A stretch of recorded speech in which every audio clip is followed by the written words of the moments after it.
Good morning, everyone. Dr. Vicky here, speaking to you from the Seeds of Transformation Healing Center. We're looking at the astrology of Thursday, January 25th, and we're looking at this because today is the full moon in Leo. The full moon occurs, at least on the east coast of the U.S., at 12:54 p.m. That's just before 1 p.m. here. So it would be just before 12 in Chicago, just before 11 Mountain Time, just before 10 Pacific Time. We won't see the moon when it's full because it's during the daytime, but we'll certainly, if you're lucky enough to have the atmospheric conditions to see the moon, you'll see the moon in the evening.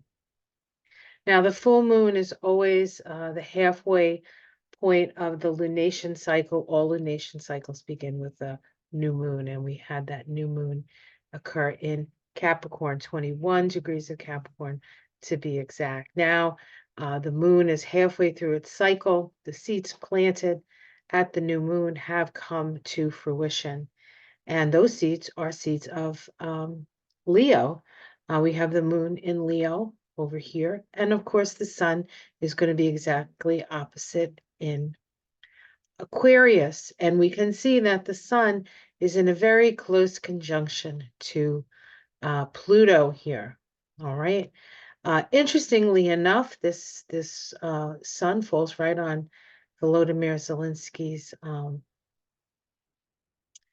sun and Venus. He also has Mars at 1 degree of Aries. So, excuse me, of Leo. So we may hear something concerning Volodymyr Zelensky.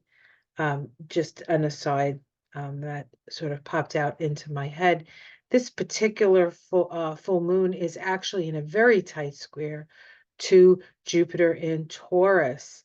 Jupiter just went direct at the end of 2023 and has been slowly moving forward.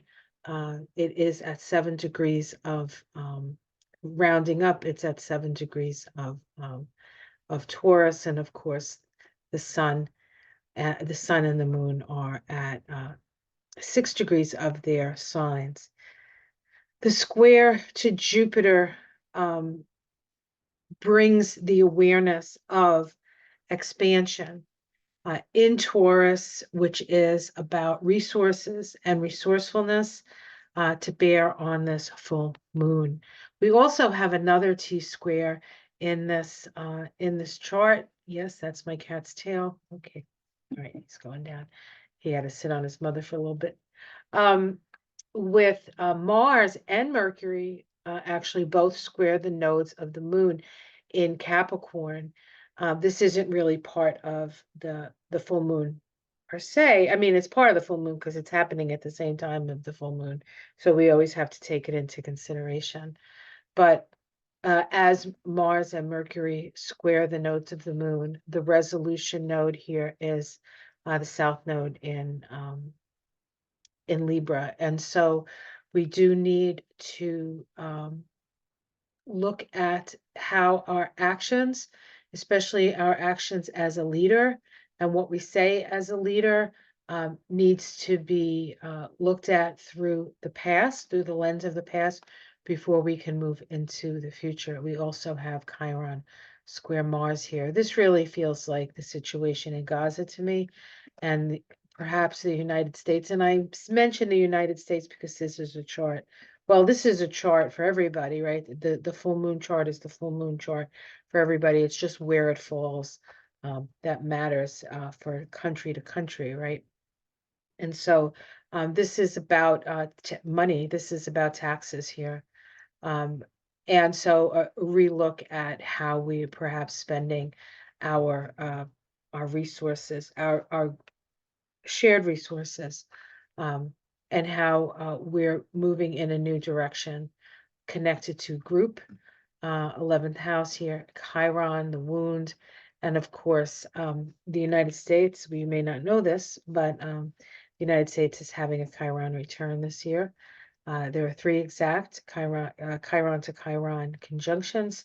The first one, I believe, happens in April. In fact, the April full moon, the April new moon solar eclipse is conjunct Chiron and conjunct Chiron of the United States. So that eclipse is very potent, very powerful. But this new moon does give us a sense of um, um, the houses that it falls in. The ninth and the third are the houses associated with the mind, how we think, how we collect information, what we believe to be true. There's an illumination here. There's an illumination here.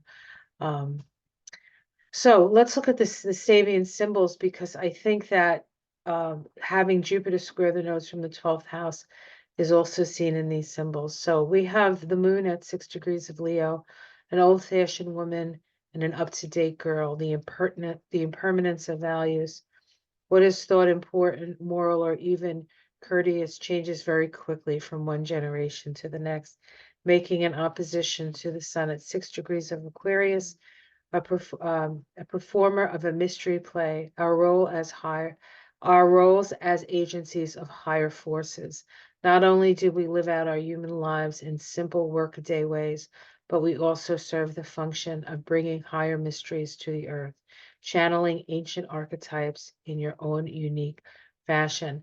So we are looking at a an opposition that brings up the impermanence of certain values that we hold, right?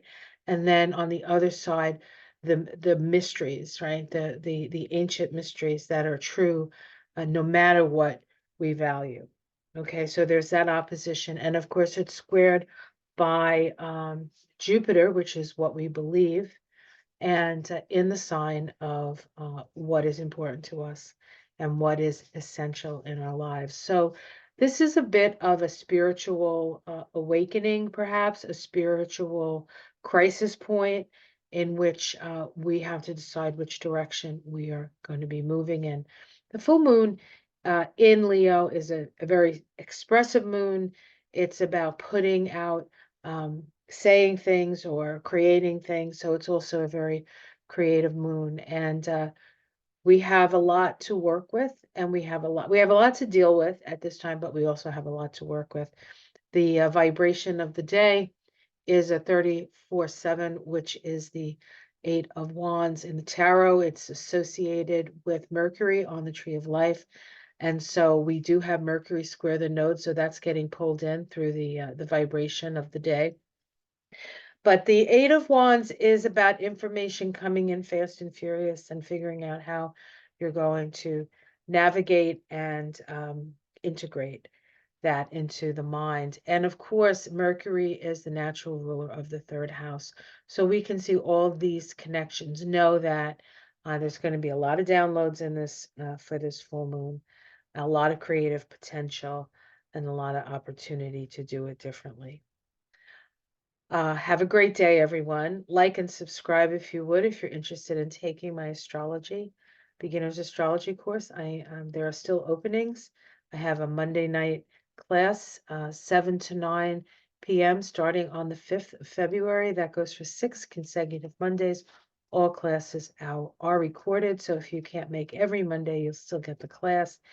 Or you could come to the same class, but it's on a Saturday for those people who can't do the evening or don't like to do evening class or it's too late for them. We have Saturday from noon to 2.